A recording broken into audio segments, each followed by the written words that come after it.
सभी भक्तों को श्री शिवाय नमस्तुभ्याम। हर हर महादेव। आज मैं आपको महाशिवरात्रि के कुल 43 यानी कि 43 उपाय बता रहा हूँ।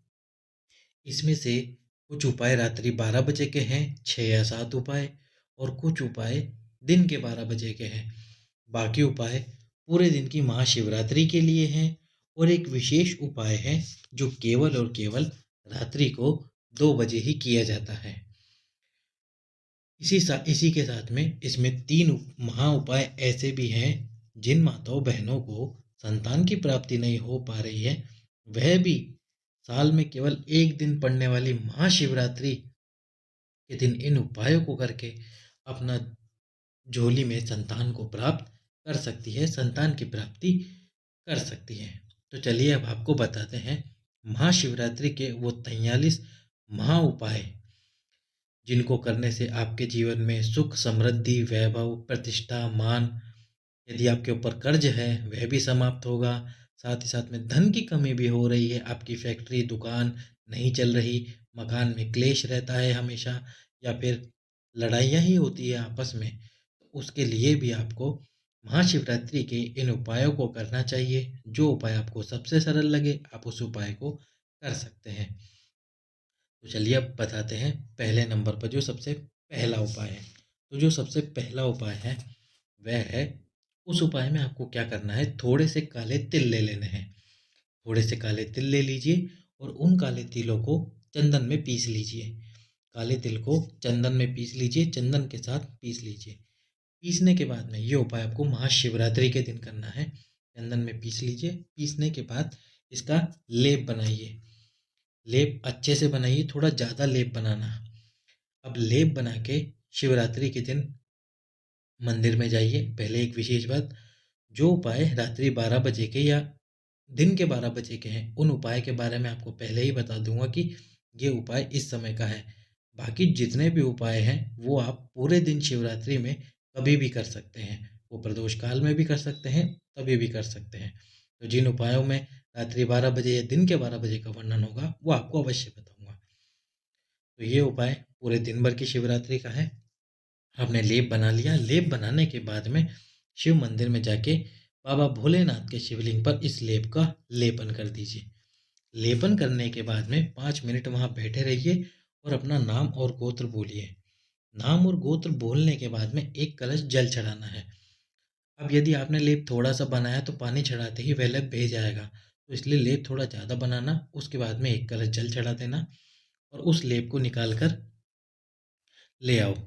उस लेप को निकालने के बाद में, ले आने के बाद घर पर आकर 7 दिनों तक अपने वक्ष स्थल पर पुरुष और माताएं दोनों लगाएं।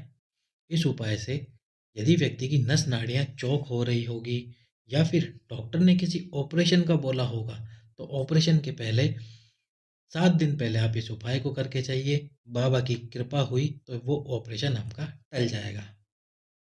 अब महाशिवरात्रि का दूसरा उपाय, यदि कोई माता बहन या भाई मंदिर नहीं जा सकता, शिवरात्रि वाले दिन किसी कारण की वजह से मंदिर नहीं जा सकता, मान लीजिए किसी माता का रजस्वला धर्म आ गया या फिर ऐसा कुछ हो गया, तो वह तो मंदिर नहीं जा सकती, या कोई भाई किसी कारण से मंदिर नहीं जा सका, तो आप उस दिन निराश ना होइए। मंदिर नहीं जा सकते तो आपके आसपास के बेलपत्री के वृक्ष के पास चले जाइए, पीपल के वृक्ष के पास चले जाइए, वट वृक्ष के पास चले जाइए, या फिर आंवले के वृक्ष के पास चले जाइए और उन वृक्षों के नीचे एक कलश जल समर्पित कीजिए। उसी के अंदर भगवान शिव और शिव का पूरा परिवार को ध्यान रखकर बेलपत्री के वृक्ष के नीचे जब आप जल समर्पित करें तो बेलकेश्वर महादेव का नाम लीजिए। जब पीपल के पेड़ के नीचे जल समर्पित करें, इन चारों में से किसी एक के नीचे ही जाना, आपको चारों के नीचे नहीं जाना, जो आपके सबसे नज़दीक वृक्ष हो। पीपल के नीचे पिपलेश्वर महादेव का नाम स्मरण कीजिए। वट वृक्ष के नीचे बटकेश्वर महादेव का नाम स्मरण कीजिए और आंवले के वृक्ष के नीचे आकेश्वर महादेव का नाम स्मरण कीजिए। इस प्रकार से इन महादेवों का नाम लेकर एक कलश जल समर्पित कर दीजिए। जिस मनोकामना से आप जल समर्पित करेंगे या मंदिर नहीं जाने का अफसोस होगा, बाबा इस जल को स्वीकार कर लेगा। अब हम आपको बताते हैं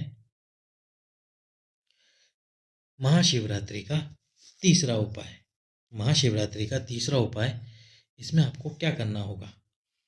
ये जो भोलेनाथ का चरण है जहाँ से जल नीचे गिरता है, इस स्थान पर आपको आपकी हथेली लगानी है।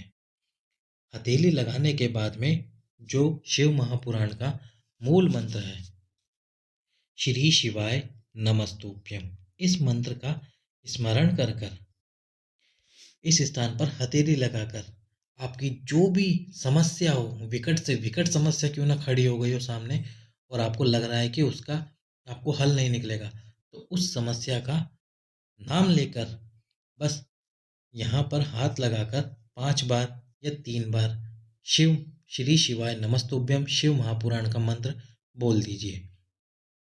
श्री शिवाय नमस्तुभ्यम बोल दीजिए। मात्र 5 ही दिन लगेंगे महाशिवरात्रि से, 5 ही दिन लगेंगे, और 5 दिनों के बाद में आपकी उस समस्या का निवारण हो जाएगा।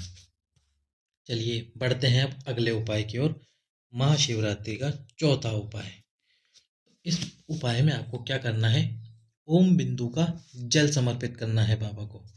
ओम बिंदु का जल कैसा होता है, इसमें आपको क्या करना है, जब आप कलश ले लेंगे तो ओम बिंदु के जल में सबसे पहले ये जो स्थान होता है, आप जानते हैं ये गणेश जी का है, ये कार्तिकेय जी का है, ये बीच में जो लाइन है माता अशोक सुंदरी, ये माँ पार्वती का हस्तकमल, और ये भोले शंकर, और ऊपर जो जलाधारी होती है वो महादेव की 5 बेटियां।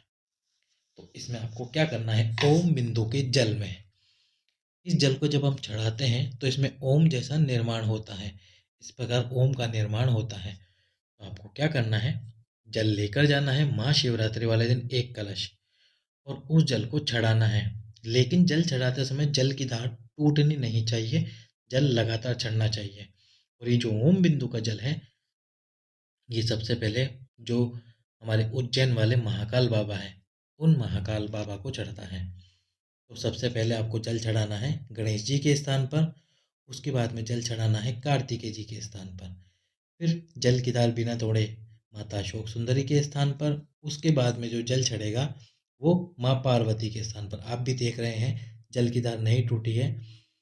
और माता पार्वती के स्थान पर जल चढ़ाने के बाद में आपको जल चढ़ाना है भगवान शंकर के ऊपर। और शंकर के ऊपर जल चढ़ाते समय आपकी जो भी मनोकामना है उस मनोकामना को बोलिए। भोलेनाथ महाशिवरात्रि की इस मनोकामना को अवश्य ही पूर्ण कर देंगे। अब हम आपको बताते हैं महाशिवरात्रि का 5वां उपाय। तो महाशिवरात्रि का जो 5वां उपाय है, उसमें आपको क्या करना है, एक मुट्ठी मूंग लेने हैं। जो साबुत मूंग आते हैं ना, आप जानते होंगे, माता बहनें अच्छे से जानती होंगी साबुत मूंग को। साबुत मूंग को ही जब उसके टुकड़े हो जाते हैं तो उसको हम कहते हैं मूंग की दाल। इस प्रकार आप जल्दी समझ पाए, मूंग की दाल जो आपने सुनी होगी छिलके वाली हरे कलर की, तो वो जब बिल्कुल पैक रहती है, उसके 2 टुकड़े नहीं होते, तो वो होती है मूंग। साबुत मूंग बोलते हैं उसको। एक मुट्ठी मूंग लीजिए।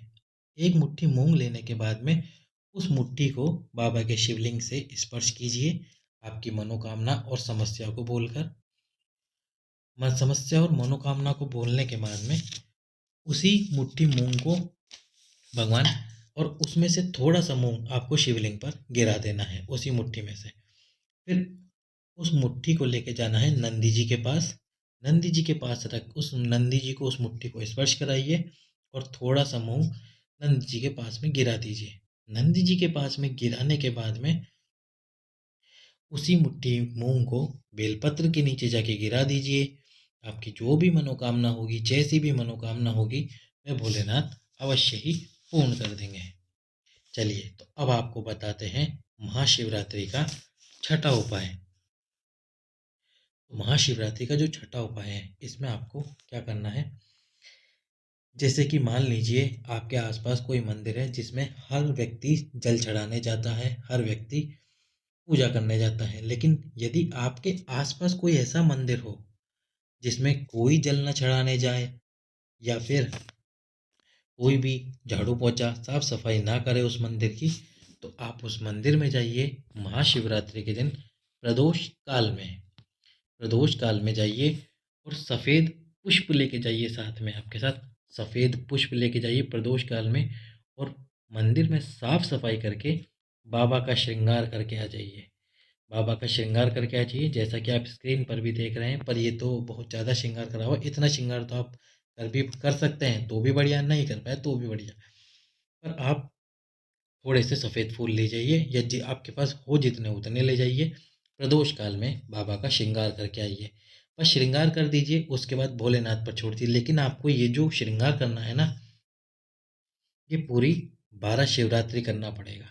जैसे कि आपने महाशिवरात्रि से शुरू करा, तो महाशिवरात्रि से शुरू करके पूरे 12 महीने की शिवरात्रि आपको ये श्रृंगार करना पड़ेगा। प्रदोष काल में जाइए, महाशिवरात्रि के दिन बाबा का श्रृंगार करके आइए। बाबा उसके बाद में जो आपको देंगे ना, आप उसकी कल्पना नहीं कर पाओगे कि भोलेनाथ ने आपको क्या दे दिया है। अब महाशिवरात्रि का 7वां उपाय।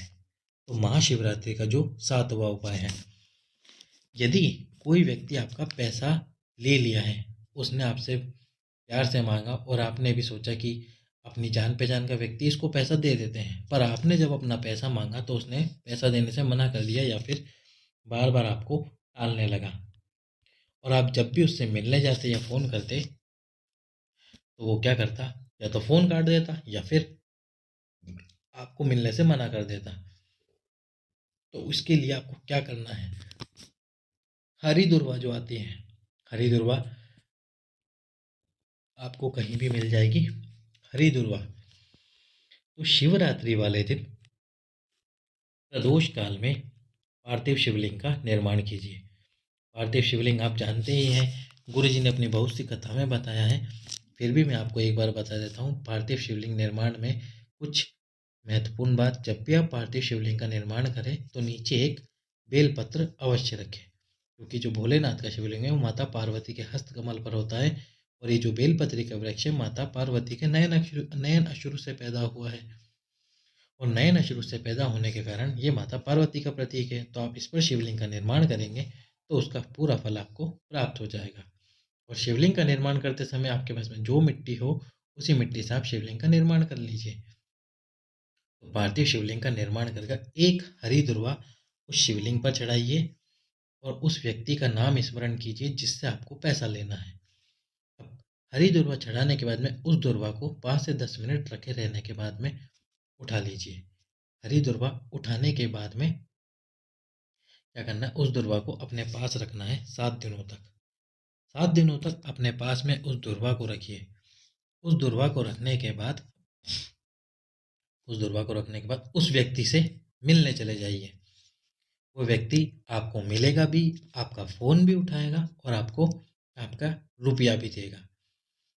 अब हम बढ़ते हैं महाशिवरात्रि के 8वें उपाय की तरफ। 8वां उपाय जो कि बहुत विशेष उपाय है, यह जो उपाय है ये है 7 धतूरों वाला उपाय। यह है 7 धतूरों वाला उपाय। इस उपाय में आपको क्या करना है, 7 धतूरे लेने हैं।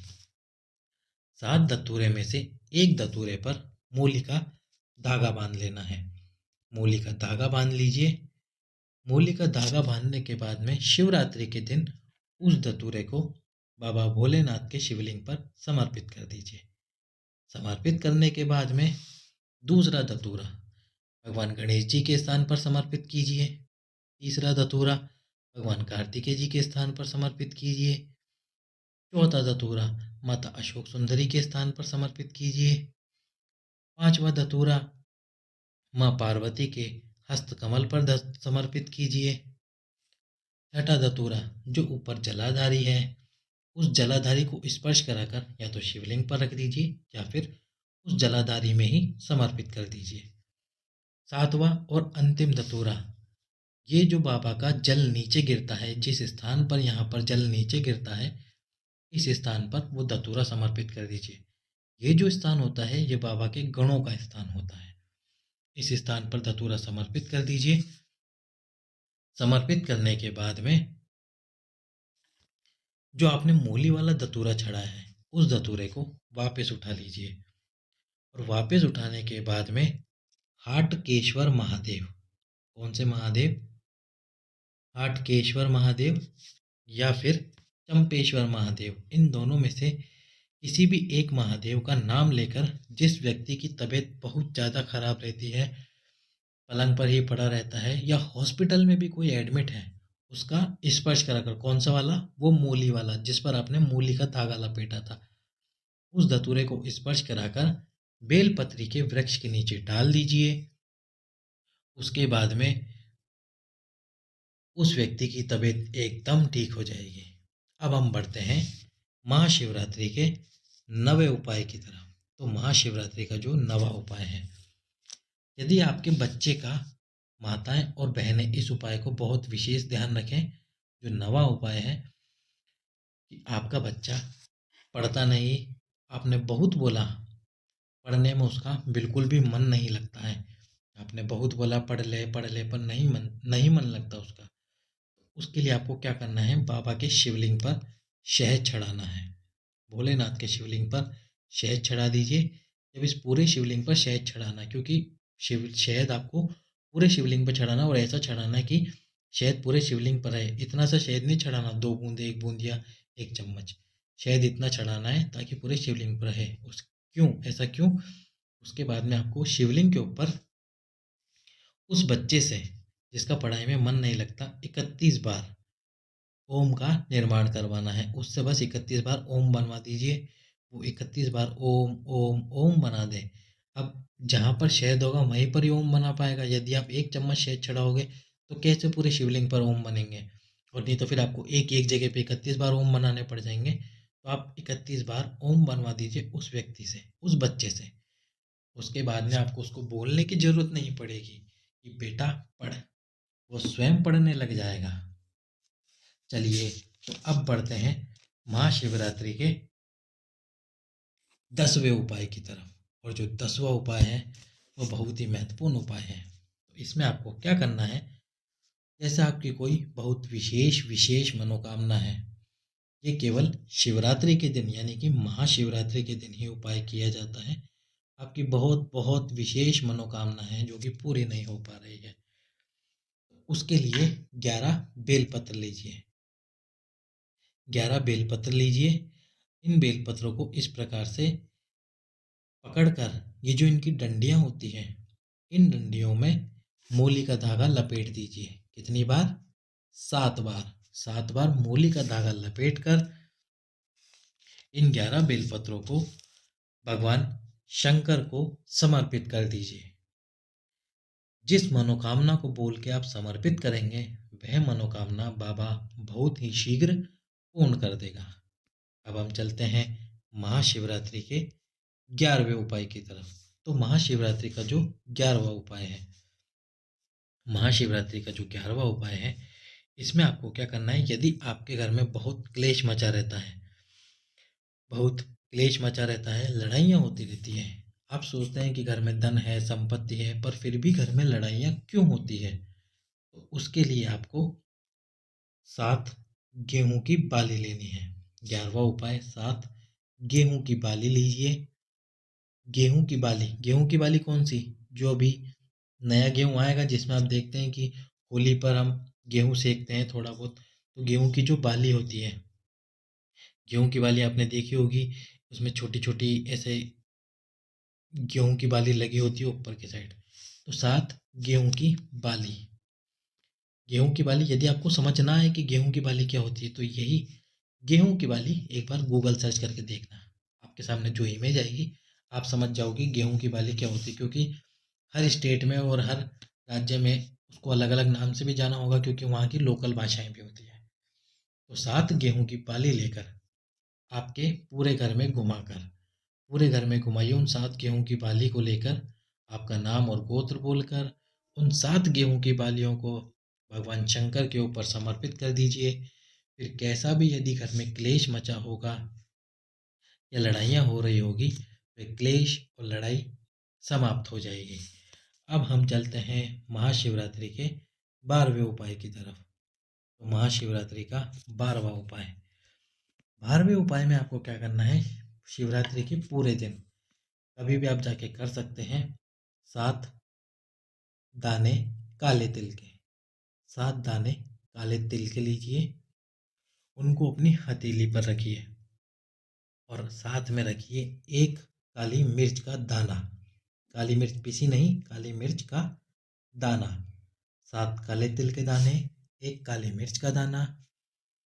अपने हाथ में रखकर जो भी आपकी मनोकामना है उस मनोकामना को बोलिए, और उस मनोकामना को बोलकर वो 7 काले तिल के दाने भगवान, काले तिल के दाने और काली मिर्च भगवान शंकर के ऊपर समर्पित कर दीजिए।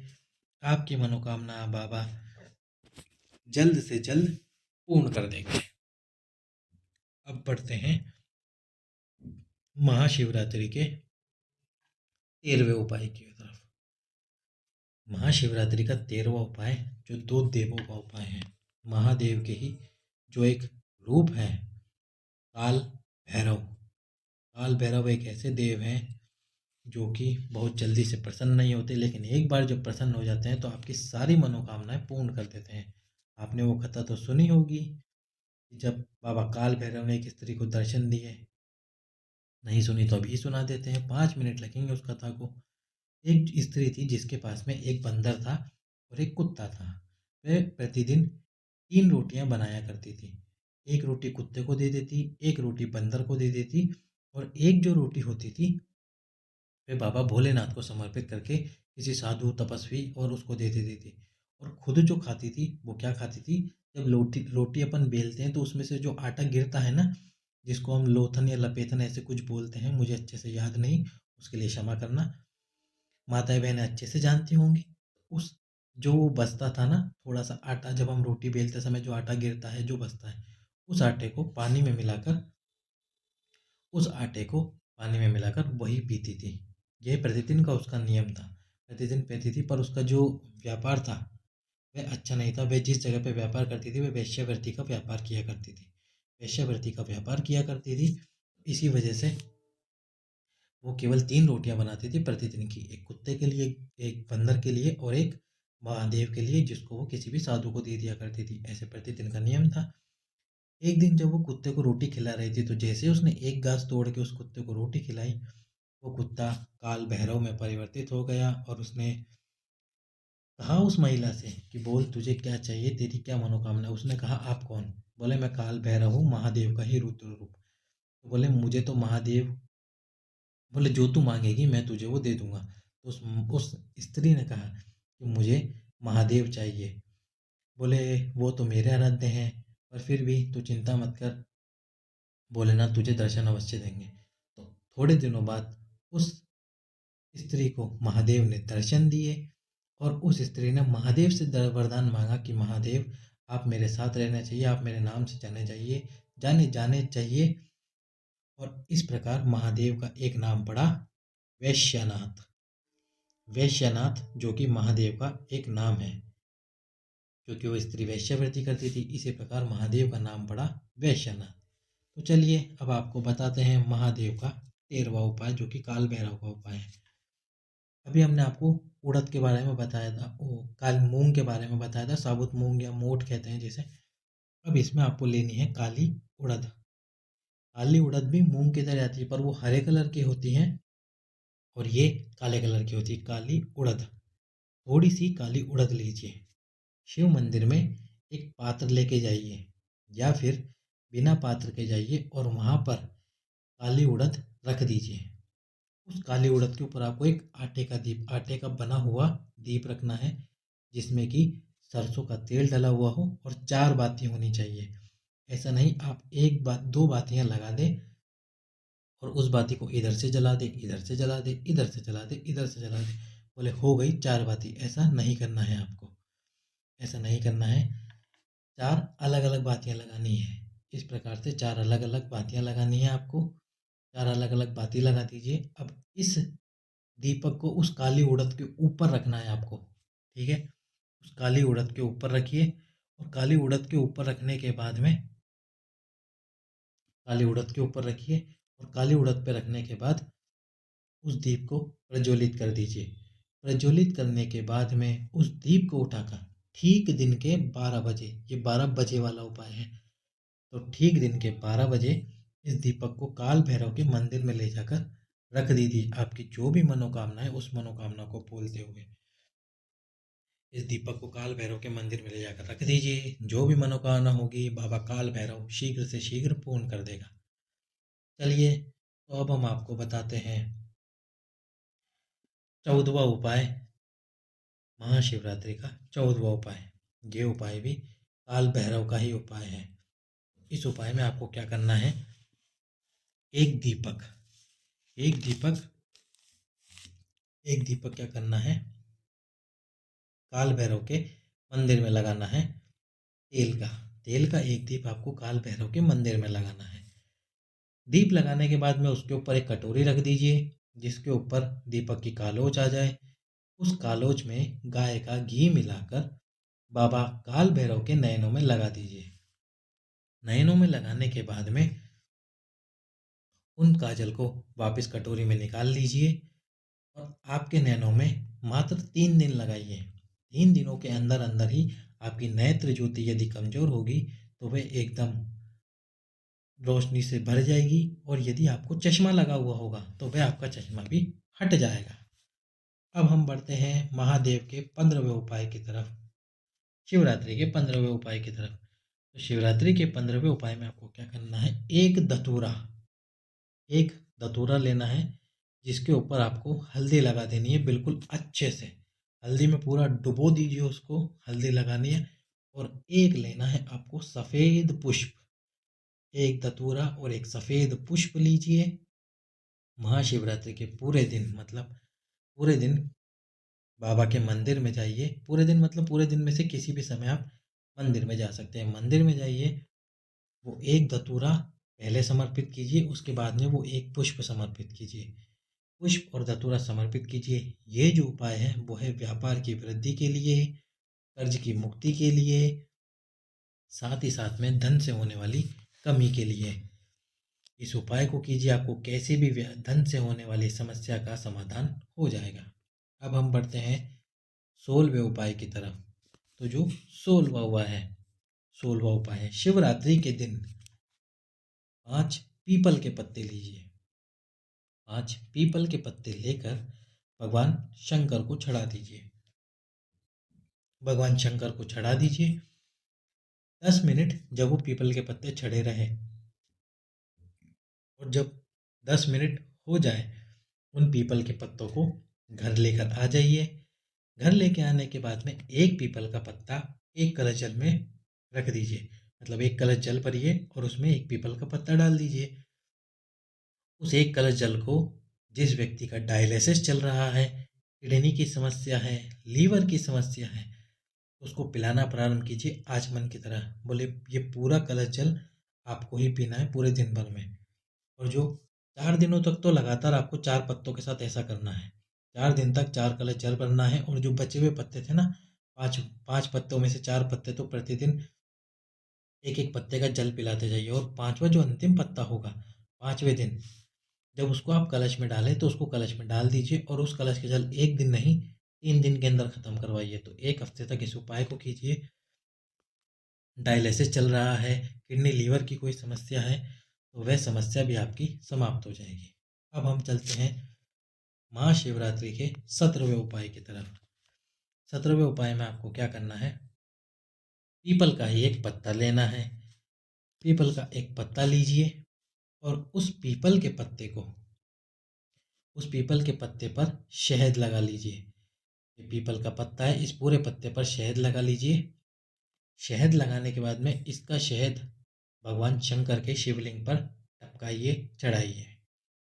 भगवान शंकर के शिवलिंग पर इस पीपल के पत्ते का शहद चढ़ाइए। शहद चढ़ाने के बाद में उसी पीपल के पत्ते से भगवान शंकर का लेपन कर दीजिए। मतलब और शहद नहीं लगाना आपको, जितना शहद लगा हुआ हो उस पीपल के पत्ते पर पूरे शिवलिंग पर अपने हाथ में पत्ता पकड़कर, जैसे आप भगवान शंकर को नहलाते समय अपने हाथ वो वो शिवलिंग पर चारों तरफ घुमाते होंगे, उस प्रकार उस पीपल के पत्ते को चारों तरफ नहीं घुमाना, बस ऐसे हॉरिजेंटली क्षितिज करके इस प्रकार से पूरे शिवलिंग पर घुमा देना है। इस प्रकार 2 4 बार घुमा दीजिए। और उसके बाद में उस पीपल के पत्ते पर जितना भी शहद बचे, भगवान शंकर की चौखट पर बैठकर चौखट पर बैठकर उस पीपल के पत्ते का शहद चाट लीजिए। उस पीपल के पत्ते का शहद चाट लीजिए, आपको कैसी भी समस्या होगी उसका समाधान हो ही जाएगा। अब हम बढ़ते हैं 18वें उपाय की तरफ। तो जो 18वां उपाय है वो है लड़ाई से संबंधित उपाय। यानी कि हमारे को लड़ाई नहीं करानी किसी की, जिनके बीच में लड़ाइयाँ हो रही उनकी लड़ाई का निपटारा कराना है। तो सबसे पहले चंदन को घिस कर उसकी एक गोली बना लीजिए छोटी सी। उसकी गोली बनाने के बाद में यदि सास बहू में लड़ाई होती है, भाई भाई में लड़ाई होती है, या जिन दो व्यक्तियों के बीच में लड़ाई होती है उसमें से एक व्यक्ति सास बहू में होती है तो या तो सास चली जाए बहू चली जाए, या फिर बहू चली जाए या सास चली जाए, दोनों में से कोई भी एक चले जाए। भाई भाई में होती है तो दोनों में से कोई एक चले जाए। बेटे और बाप में होती है तो बेटा चले जाए, क्योंकि बाप पिताश्री तो जाएंगे नहीं। तो गोली बनाकर अपनी जो अनामिका उंगली है, रिंग फिंगर है, उस रिंग फिंगर के बिल्कुल टॉप पर, यानी कि जहाँ पे आपका नेल होता है और जो स्किन होती है बिल्कुल ऊपरी वाले स्थान पर आपको थोड़ा सा शहद लगाना है। शहद लगाने के बाद में वो जो गोली आपने बनाई है चंदन की, तो चंदन वाली गोली जो आपने बनाई है उस गोली को, उस गोली के मतलब पहले जो आपने शहद लगा लिया उंगली पर, और उस उंगली के ऊपर शहद के ऊपर इस चंदन वाली गोली को रखना है। और रखने के बाद में ये जो स्थान होता है जहाँ पे माता पार्वती और बाबा शिवलिंग मिलते हैं, ये माता पार्वती के हस्तकमल पे जो मिलते हैं बाबा और माता पार्वती, उस स्थान पर उस चंदन की गोली को ऐसे घुमा के चारों तरफ लगा देना है। और उस व्यक्ति का स्मरण करना है जिससे आपकी लड़ाई हो रही है। बस उसके बाद भोलेनाथ उसको सुध-बुद्धि देंगे, आपको भी सद्बुद्धि देंगे, और आप दोनों के बीच की लड़ाइयाँ समाप्त हो जाएगी। चलिए तो अब चलते हैं 19वें उपाय की तरफ। 19वां उपाय, जो बेलपत्र होता है, बेलपत्र की तीनों पत्तियों पर आपको चंदन लगाना है। चंदन लगाने के बाद जो बेलपत्र की डंडी वाला हिस्सा होता है, जैसे बेलपत्र की जो डंडी वाला हिस्सा है, पहले तो तीनों पत्तियों पर चंदन लगा दीजिए, पीछे की साइड मत लगाना, चिकने वाले भाग पर लगाना। कोई सा भी चंदन, लाल हो, सफ़ेद हो, पीला हो, केसर चंदन हो, जो भी चंदन हो लगा देना। लगाने के बाद में इस डंडी वाले हिस्से पर इत्र लगाना है। यदि इत्र ना हो तो अपनी दो उंगलियों पर इत्र लगाइए और इत्र लगाकर इस डंडी को पकड़ लीजिए। और उसके बाद आपकी जो विशेष मनोकामना है उस विशेष मनोकामना को बोलकर महादेव के मंदिर में जाकर इस बेलपत्र को समर्पित कर दीजिए। लेकिन एक शिवरात्रि नहीं, 12 महीने की 12 शिवरात्रि पर आपको इस बेलपत्र को समर्पित करना पड़ेगा। जिस मनोकामना से करोगे ना, दूसरी है चौथी शिवरात्रि। चौथी शिवरात्रि जब तक आएगी, आप चौथे महीने उपाय करने जाओगे, तब तक बाबा आपकी वो मनोकामना को पूर्ण कर देंगे।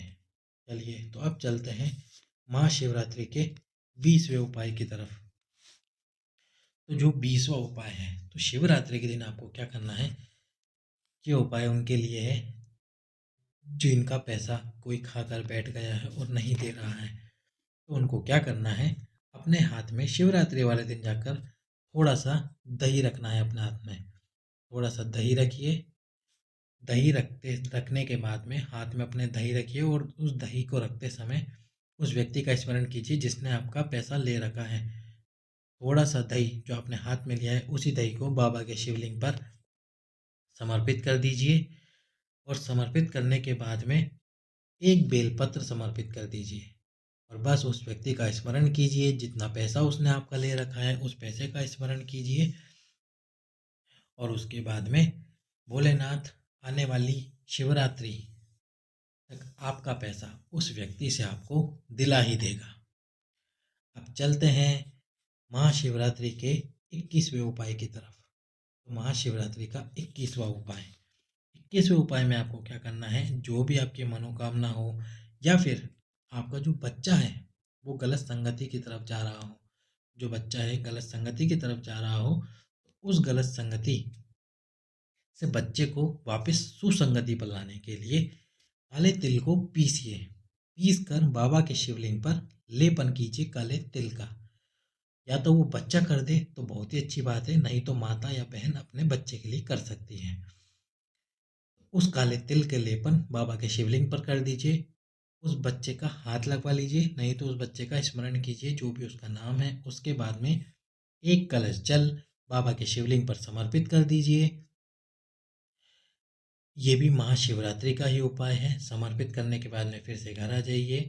उसके बाद में बाबा उस बच्चे को राह पे कैसे लाना है, सुसंगति पर कैसे लाना है, वो बाबा की दिक्कत है। आप तो बस उपाय करके आ जाइए। अब महाशिवरात्रि का 22वां उपाय। शिवरात्रि के दिन यदि सुबह समय मिल जाए तो सुबह, शाम को समय मिल जाए तो शाम को, या फिर प्रदोष काल में आपको समय मिल जाए तो प्रदोष काल में एक पार्थिव शिवलिंग का निर्माण कीजिए। पार्थिव शिवलिंग का निर्माण करने के बाद में यदि आपको कोई प्रशासनिक दिक्कत आ गई, यानी कि आपके जहाँ पे आप काम करते हैं उस प्रशासनिक व्याधि में कोई, नौकरी में कोई दिक्कत आ रही है, या कोई आपको परेशान कर रहा है, उस व्यक्ति के नाम से बेलपत्री के वृक्ष के नीचे पार्थिव शिवलिंग का निर्माण कर कर उस पर थोड़े से काले तिल समर्पित कर दीजिए। काले तिल समर्पित करने के बाद में उस पार्थिव शिवलिंग का वहीं विसर्जन कर दीजिए। अगले महीने शिवरात्रि आने से पहले ही आपकी वो प्रशासनिक व्याधि भोलेनाथ बहुत शीघ्र ही मिटा देंगे। अब इसी प्रशासनिक व्याधि का एक और उपाय, जो कि है 23वें नंबर का उपाय। इसमें भी आपको क्या करना है, एक शिवलिंग पर, एक शिवलिंग यानी कि मंदिर का ही शिवलिंग, मंदिर के ही शिवलिंग पर सबसे पहले आपको क्या करना है, काले तिल समर्पित करने हैं। सबसे पहले काले तिल समर्पित कीजिए। काले तिल समर्पित करने के बाद में एक कलश जल समर्पित कर दीजिए उस व्यक्ति का नाम लेकर। उस व्यक्ति का नाम लेकर एक कलश जल समर्पित कर दीजिए। उसके बाद में भोलेनाथ उस व्यक्ति को कैसे सुधारना है वह स्वयं सुधार देंगे। आ गए तुमरुका जी, और अभी इनका उपाय नहीं है। तुमरुका जी का उपाय शिवरात्रि वाले दिन तो नहीं बताया कोई। चलो अब अगले उपाय की तरफ चलते हैं। 24वें नंबर का उपाय। जय तुमरुका जी महाराज। तो आपको इसमें क्या करना है, जो बेलपत्र की डंडी होती है ना, पीछे वाला बिल्कुल ठूंठ टाइप में होता है, उस ठूंठ में तो कुछ नहीं करना। 5 बेलपत्र लेने और 5 बेलपत्रों के ठूंठ को तोड़ लेना है। 5 बेलपत्र के ठूंठ तोड़ लीजिए। तोड़ने के बाद में 5 बेलपत्र के ठूंठ ठूंठ आपने तोड़ लिए। शिवरात्रि के दिन जिस व्यक्ति को बहुत ज़्यादा गुस्सा आता है, बहुत ज़्यादा चिल्लम मचा रखी है उसने घर में, बहुत ज़्यादा चिल्लाता है, छोटी छोटी बात पर गुस्सा कर देता है आपके ऊपर, तो 5 बेलपत्र की जो पीछे वाली डंडी होती है, जो ठूंठ होता है, उसको इस स्थान पर चढ़ा दीजिए। ये इस स्थान पर जहाँ से जल नीचे गिरता है भोलेनाथ के शिवलिंग से। उसके बाद में एक कलश जल बाबा पे समर्पित कीजिए। हाटकेश्वर महादेव का नाम लेकर। कौन से महादेव? हाटकेश्वर। हाटकेश्वर महादेव का नाम लेकर समर्पित कीजिए। अब इसमें से जितनी डंडी नीचे गिर जाए, जो मान लीजिए 5 में से 2 ऊँट या डंडी नीचे गिरी, तो केवल आप उनको, उन दोनों को ही उठाना। जो ऊपर रखी रहेगी उनको नहीं उठाना, जो नीचे गिरेगी उनको उठाना। अगर 5 की 5 नीचे गिर गई तो पांचों को उठा लीजिए, 2 गिरी तो 2 को उठाइए, 3 गिरी तो 3 को उठाइए, या फिर 1 गिरी हो या 4 गिरी हो, जितनी गिरी हो उतनी डंडी उठाइए। और जिस व्यक्ति को बहुत ज़्यादा गुस्सा आता है, बहुत चिड़चिड़ करता है, परेशान कर रखा है, या तो डायरेक्ट उसको खिला दीजिए, या फिर उसके खाने में मिला के ये डंडियाँ उसको खिला दीजिए। उसके बाद बाबा हाटकेश्वर उस व्यक्ति को संभाल लेंगे, और उसका गुस्सा जितना भी होगा वो बाबा स्वयं समाप्त कर देंगे। अब हम चलते हैं महाशिवरात्रि के 25वें उपाय की तरफ। तो महाशिवरात्रि का 25वां उपाय, 25वां उपाय क्या है?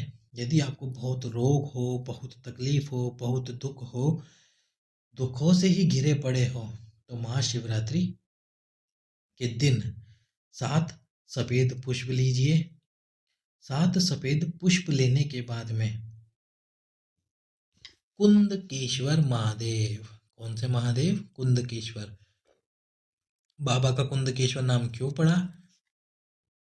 तो जब 2 राक्षस माता पार्वती को अपनी पत्नी बनाने के लिए आए थे, तो माता ने कुंदुक का प्रहार किया था उन दोनों के ऊपर, और वो कुंदुक बाबा के चरणों पे जाके लगा, उन दोनों राक्षसों को मारने के बाद उस कुंदक की वजह से महादेव का नाम पड़ा कुंदकेश्वर महादेव। तो कुंदकेश्वर महादेव का नाम लेकर 7 सफेद पुष्प उस व्यक्ति को क्षमा कीजिए 7 सफेद पुष्प उस शिवलिंग पर, जिस शिवलिंग पर आप पूजा करने जाएंगे महाशिवरात्रि के दिन, 7 सफेद पुष्प चढ़ा दीजिए कुंदकेश्वर महादेव का नाम लेकर। अगली शिवरात्रि आने से पहले पहले बाबा आपके दुखों का निपटारा कर देंगे। चलिए तो अब चलते हैं अगले उपाय की तरफ, यानी कि उपाय नंबर 26वें की तरफ। तो 26वें नंबर का जो उपाय है वह इस प्रकार है। 26वें नंबर के उपाय में आपको क्या करना है, शिवरात्रि वाले दिन बेलपत्री के वृक्ष के नीचे जाइए। बेलपत्री के वृक्ष के नीचे जाके आपकी जो मनोकामना है उस मनोकामना का स्मरण कर कर उस मनोकामना का स्मरण कर कर उस मनोकामना का नाम लेकर एक बेलपत्र इसी बेलपत्री की जड़ को या इसी की जमीन को शिव मानकर और शिव परिवार मानकर समर्पित कर दीजिए। लेकिन ये एक बेलपत्र आपको एक शिवरात्रि पर नहीं करना है, इस नियम को बनाना है महाशिवरात्रि से, और आने वाली 2-3 शिवरात्रि लगातार इस उपाय को करना है। तब बाबा आपकी जो मनोकामना है उस मनोकामना को पूर्ण कर देते हैं। एक समस्या क्या होती है मैं आपको बताता हूँ कि हम जब उपाय करते हैं ना तो हम सोचते हैं कि अगले दिन हम उसको परिणाम प्राप्त हो जाए, लेकिन ऐसा नहीं होता। आपके कर्मों की फाइल भी तो कितनी मोटी होगी, और इतने सारे लोग एक साथ उपाय करेंगे तो बाबा को उन फाइलों को निपटाने में थोड़ा समय तो लगेगा ना। फिर आप कहते हो कि आज उपाय करा कल मुझे उसका परिणाम देखना चाहिए, तो थोड़ा सब्र रखें। जैसे अब कुछ लोग क्या होंगे, अगर मान लीजिए कि एक बेलपत्र वाला उपाय कर रहे होंगे ना, तो महाशिवरात्रि के दिन उपाय कर देंगे, उसके बाद भूल जाएंगे।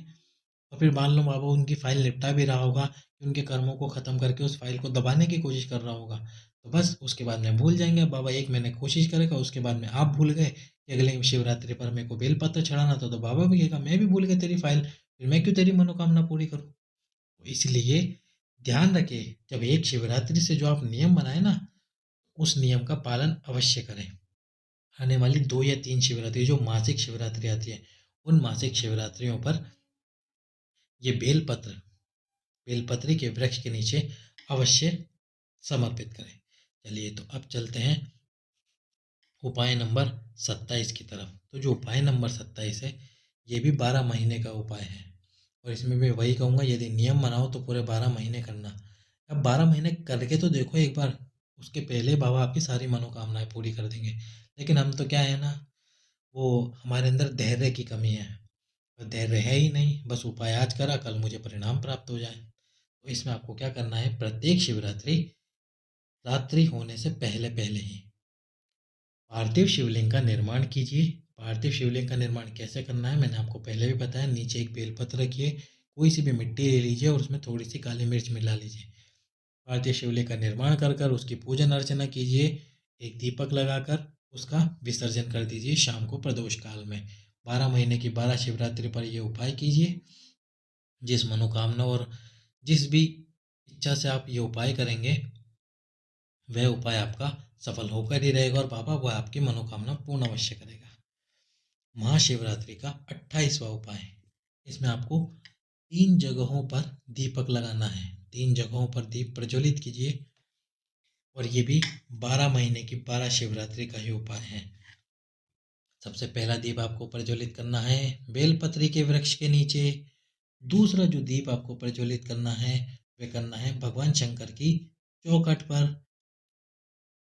तीसरा जो दीप आपको प्रज्वलित करना है वह करना है आंवले के वृक्ष के नीचे, और वो भी कौन सा दीप, घी का दीप। और दीप प्रज्वलित करते समय मंत्र बोलना है श्री शिवाय नमस्तुभ्यम। इस प्रकार श्री शिवाय नमस्तुभ्यम मंत्र बोलकर 3 दीप प्रज्वलित कीजिए। बाबा आपकी जो भी मनोकामना होगा उसको अवश्य ही पूर्ण करेगा। अब हम आ गए हैं शिवरात्रि के दिन रात्रि के 12 बजे वाले उपायों पर। अब इसके बाद जितने भी उपाय बताऊंगा वो रात्रि के 12 बजे के उपाय हैं। रात्रि के 12 बजे तक आपको रात्रि के 12 बजे आप इन उपायों को कीजिए, बाबा आपकी मनोकामना अवश्य पूर्ण करेगा। तो रात्रि के 12 बजे यदि किसी की कमर में दर्द है, घुटने में तकलीफ है और ये है उपाय नंबर 29। यदि किसी के घुटने में दर्द है, घुटने में कमर में दर्द है, उसके लिए रात्रि के ठीक 12 बजे भोलेनाथ पर एक बेलपत्र समर्पित कीजिए। बेलपत्र समर्पित करने के बाद में 5 मिनट बाद भगवान के मंदिर के शिखर को देखते हुए उस बेलपत्र को चबा चबा कर खा जाइए। आपकी जो भी तकलीफ होगी वह भोलेनाथ खत्म कर देगा, वो घुटनों से रिलेटेड हो, साइटिका की प्रॉब्लम हो या कैसी भी बीमारी हो। अब हम चलते हैं उपाय नंबर 30 की तरफ। उपाय नंबर जो 30 है, यदि किसी की नयन खराब हो रहे हैं, नयनों में कुछ तकलीफ बता दी है, या फिर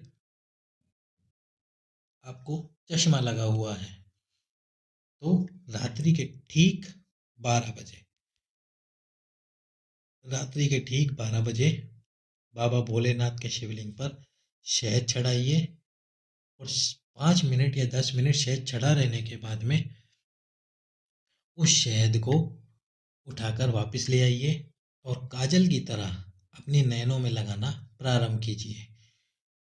ज़्यादा से ज़्यादा 7 दिन, और आपका जो चश्मा लगा हुआ होगा वह चश्मा हट जाएगा। अब हम आपको बताते हैं महादेव का शिवरात्रि का उपाय नंबर 31। यह उपाय है रात्रि 2 बजे का। रात्रि 2 बजे आपको इस उपाय को करना है। तो जो उपाय है वो क्या है? जिनको बीपी की परेशानी हो और उनका ब्लड प्रेशर ऊपर नीचे होता रहता हो बार बार, कभी ऊपर कभी नीचे, तो एक 8 मुखी रुद्राक्ष 8 मुखी रुद्राक्ष बाबा के शिवलिंग को स्पर्श कराकर ठीक रात्रि के 2 बजे, यदि पुरुषों का बीपी ऊपर नीचे होता है तो पुरुष अपने दाएं भाग में यानी कि सीधे हाथ पर, राइट हैंड पर बांध लीजिए, बाहों पर, राइट हैंड की बाहों पर बांध लीजिए। और यदि महिलाओं को बीपी है तो महिलाएं अपने उल्टे हाथ पर उस रुद्राक्ष को बांध लें ठीक रात्रि के 2 बजे। अब हम आपको बताते हैं उपाय नंबर 32।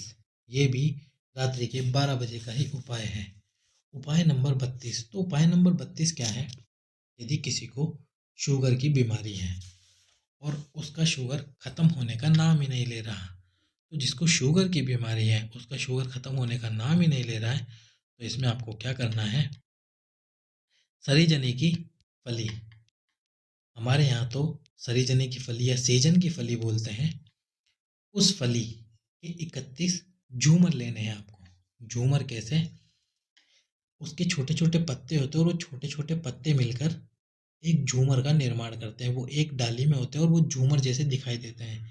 आप जब उन पत्ते को लेने जाएंगे, सरीजनी की, वैसे हमारे यहाँ तो इसको बोलते हैं सुरजना या सरीजनी की फली।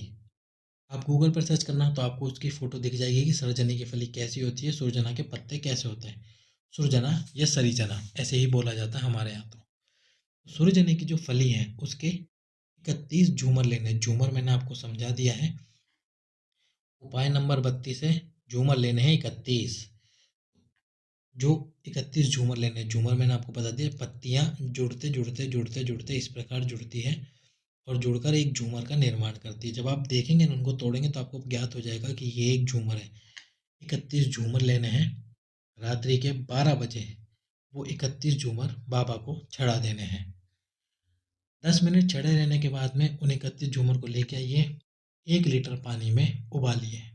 जब पानी आधा लीटर रह जाए उस पानी को ठंडा कर कर छान कर वापस शिव मंदिर में लेकर जाइए। और रात में ही करना आपको उपाय, ऐसे नहीं पत्ते लाए पानी उबाल लिया या फिर पत्ते पानी में नहीं उबाले और हम तो सो गए, ठीक है भाई अगले दिन करेंगे इस उपाय को, ऐसा नहीं करना है।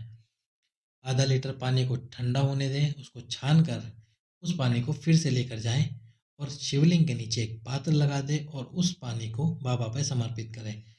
और जब वो सारा पानी उस पात्र में आ जाए, उस पानी को घर लेकर आए। घर लेकर आने के बाद में 15 दिनों तक सुबह खाली पेट उस पानी का सेवन कीजिए। उस पानी का सेवन कीजिए। 15 दिनों के अंदर अंदर ही आपकी वह बीमारी, कौन सी, शुगर वाली बीमारी, समाप्त हो जाएगी। अब हम चलते हैं उपाय नंबर 33 की तरफ। शिवरात्रि के दिन यदि आपका व्यापार नहीं चल रहा है तो व्यापार में वृद्धि करने के लिए, धन की आवक बढ़ाने के लिए, कर्ज समाप्त करने के लिए, वैभव प्रतिष्ठा बढ़ाने के लिए ठीक रात्रि के 12 बजे एक धतूरा बाबा के शिवलिंग पर समर्पित कीजिए और शिव मंदिर के बाहर आकर, मतलब कि चौखट के बाहर बैठकर आधे घंटे 12:30 तक श्री शिवाय नमस्तुभ्यम या फिर ओम नमः शिवाय या जो भी आपको मंत्र उस समय याद हो उस मंत्र का जाप करते रहिए आधे घंटे।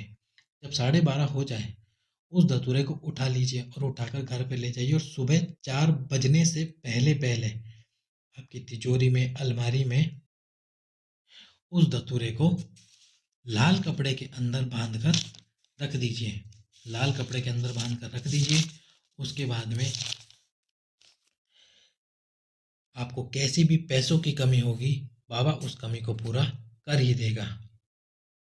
अब हम चलते हैं उपाय नंबर 34 यानी 34 की तरफ।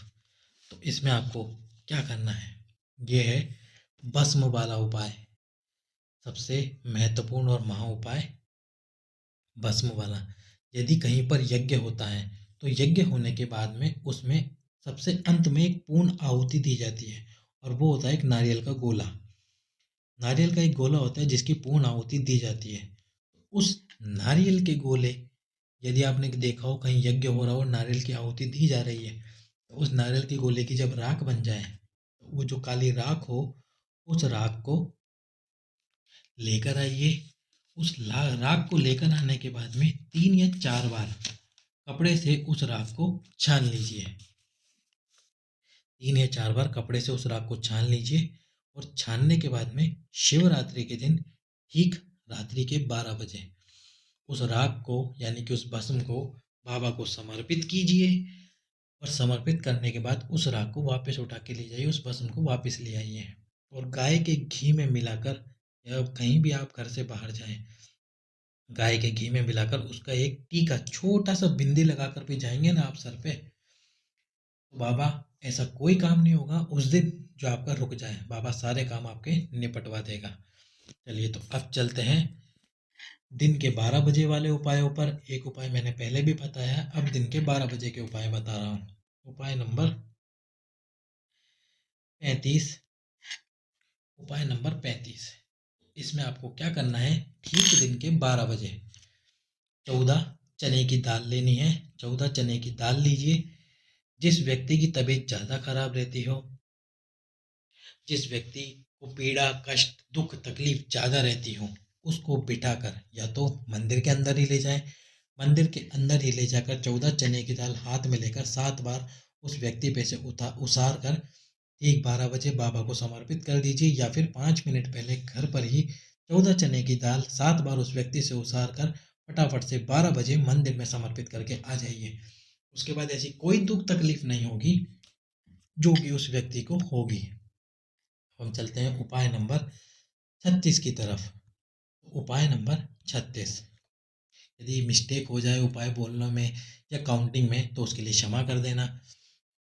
उपाय नंबर 36, उपाय नंबर 36 क्या है कि इस उपाय नंबर 36, तो जो 36वें नंबर का उपाय है, इस उपाय में आपको क्या करना है, ठीक दिन के 12 बजे, ठीक दिन के 12 बजे एक धतूरा और बेलपत्र के 7 कांटे, एक धतूरा और बेलपत्र के 7 कांटे आपकी जिंदगी में जितने भी दुख और तकलीफ है उन सबको हटाने के लिए एक धतूरा और बेलपत्र के 7 कांटे समर्पित कर दीजिए। बाबा आपकी जिंदगी से जितने भी दुख और कांटे हैं वह सारे के सारे हटा देगा। उपाय नंबर 37, तो 37वें नंबर के उपाय में आपको क्या करना है, जिनकी तबीयत ज़्यादा खराब रहती है, दुख रहता है, तकलीफ रहती है, शिवरात्रि के दिन ठीक 12 बजे, ठीक 12 बजे 7 बोर लेने हैं। बोर तो आप जानते होंगे, बोर, बेर या जो भी कहा जाता है, बोर या बेर ही कहा जाता है, आप जानते होंगे बेर या बोर। उन बेर या बोर को 7 या बेर लेने हैं और जिस व्यक्ति की तबीयत ज़्यादा खराब रहती है उसके ऊपर से 7 बार घुमाकर, वही करना है चने की दाल की तरह, या तो मंदिर में ले जाओ उस व्यक्ति को, मंदिर में ही 7 बार घुमाकर उसके ऊपर से बाबा पे 7 बार समर्पित कर दीजिए। और यदि मंदिर में नहीं जा सकता वो व्यक्ति, तो उसके लिए मंदिर में नहीं जा सकता तो फिर एक काम कीजिए, घर पे ही उसके ऊपर से 7 बेर घुमाकर बाबा के शिवलिंग पर दोपहर को 12 बजे समर्पित कर दीजिए। अब हम चलते हैं 38वें नंबर का उपाय। 38वें नंबर का जो उपाय है, यदि आपको भय लगता है, किसी परिस्थिति में आपको भय लगता है, या आपको ऐसे ही भय लगता है कि मुझे कोई रोग ना हो जाए, कोई तकलीफ ना आ जाए, कोई दुख ना आ जाए, तो इस भय का निवारण करने के लिए ठीक दिन के 12 बजे जो हरी दुर्वा आती है, हरी दुर्वा जो हरी दुर्वा आती है, उस हरी दुर्वा को ठीक दिन के 12 बजे, कितनी हरी दुर्वा, 3 हरी दुर्वा, 3 हरी दुर्वा उस व्यक्ति से समर्पित करवा दीजिए जिस व्यक्ति को भय लगा होता है। 3 हरी दुर्वा उस व्यक्ति से समर्पित करवा दीजिए, उसके बाद में उसको भय लगना बंद हो जाएगा। अब शिवरात्रि का अगला उपाय 39वें नंबर का उपाय है।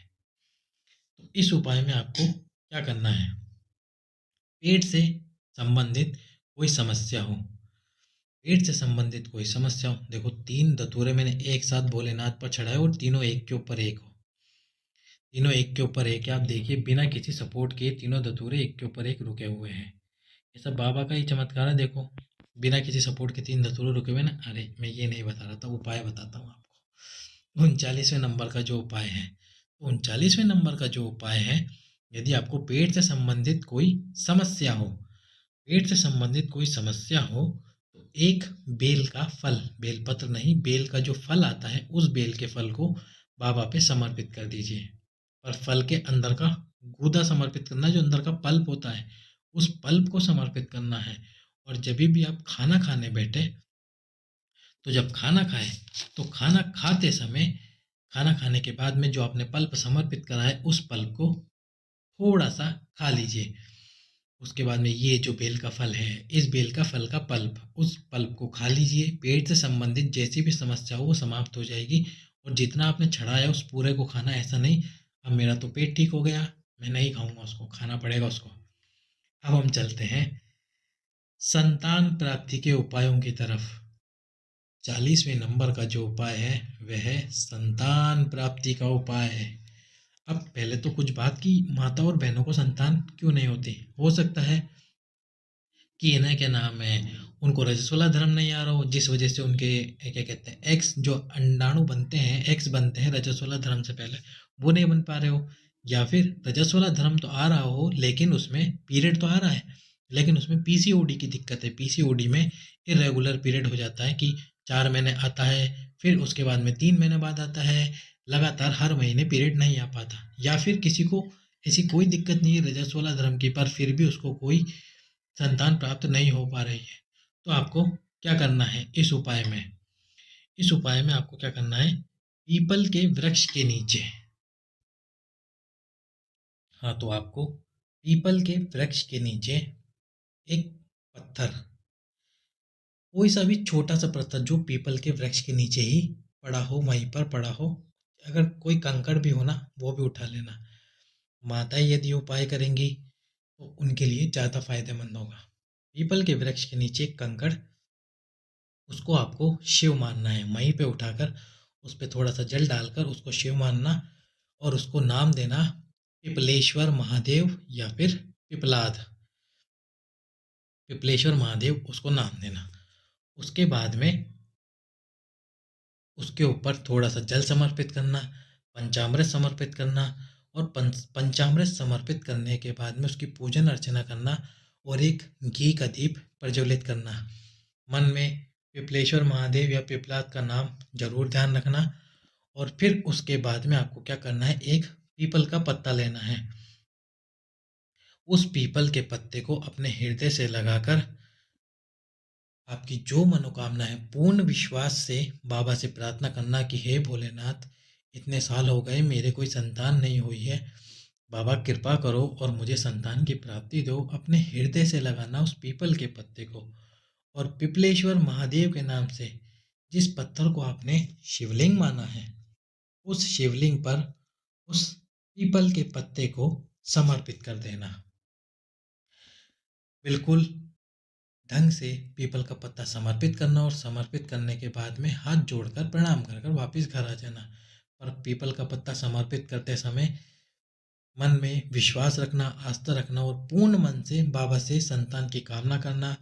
भोलेनाथ 2 से 3 महीने के अंदर अंदर आपको संतान की प्राप्ति का सुख अवश्य ही कराएंगे। अब हम चलते हैं संतान प्राप्ति के अगले उपाय की तरफ।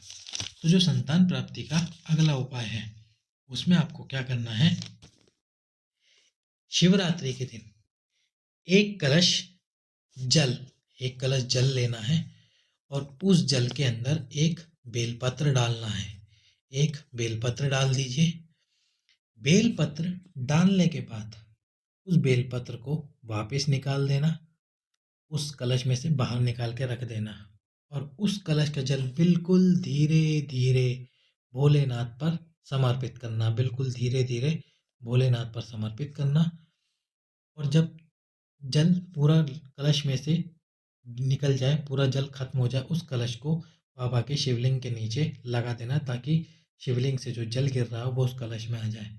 उसके बाद बाबा से प्रार्थना करना कि हे भोलेनाथ, तेरे इस जल में बहुत शक्ति है। तूने सबको संतान का सुख दिया है बाबा, मुझे भी संतान का सुख देना, मुझे भी संतान की प्राप्ति करवाना बाबा। मैं बहुत समय से परेशान हूँ। लोग मुझे ताने भी मारते हैं कि तेरे संतान नहीं है, तू भांज है, तू ये है। तो बाबा आपसे मेरी हाथ जोड़कर प्रार्थना है कि इस जल को जब मैं पीऊँ, उसके बाद में इस जल का परिणाम मुझे प्राप्त हो, और आपको संतान की प्राप्ति हो, मुझे संतान की प्राप्ति हो।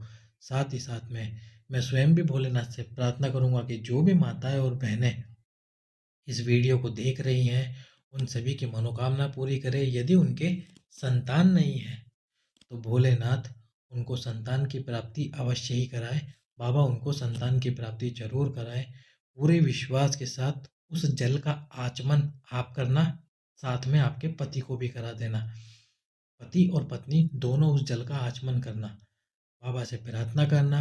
भोलेनाथ की कृपा हुई तो हो सकता है, मान लीजिए आपके रजोधर्म नहीं आ रहा हो, या रजोधर्म तो आ रहा हो पर आपके शुक्रा वो अन्न एग्स नहीं बन रहे हो, आपके एग्स नहीं बन रहे हो या अंडे नहीं बन रहे हो, जिस वजह से संतान की प्राप्ति नहीं हो पा रही हो, तो बाबा सारी समस्याएं दूर करेगा और आपको संतान की प्राप्ति अवश्य कराएगा।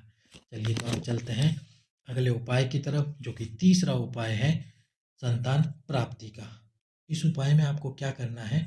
शिवरात्रि के दिन कम से कम 30 या इससे अधिक हो सके बेर बेर बोर वो समर्पित करना, भोलेनाथ को समर्पित करना।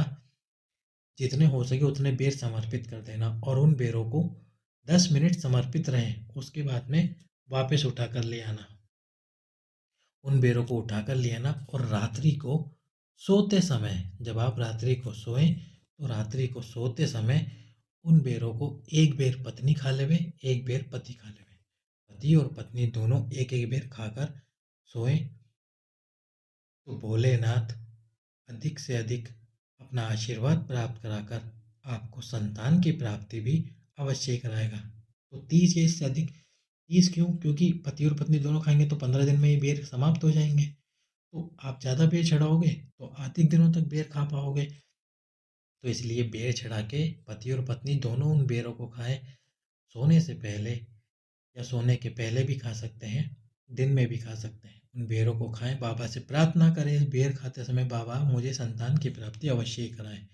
अब हम आ गए हैं महादेव की महाशिवरात्रि के सबसे अंतिम उपाय पर, जो कि है सोने का उपाय। स्वर्ण मतलब ये उपाय ऐसा है जो कि बहुत कॉस्टली हो सकता है, बहुत महंगा हो सकता है, क्योंकि जो स्वर्ण की भस्म होती है, वैसे स्वर्ण को जलाना बहुत बहुत मुश्किल काम होता है। बहुत अधिक ताप की जरूरत होती है, टेम्परेचर की जरूरत होती है, बहुत अधिक तापमान की जरूरत होती है।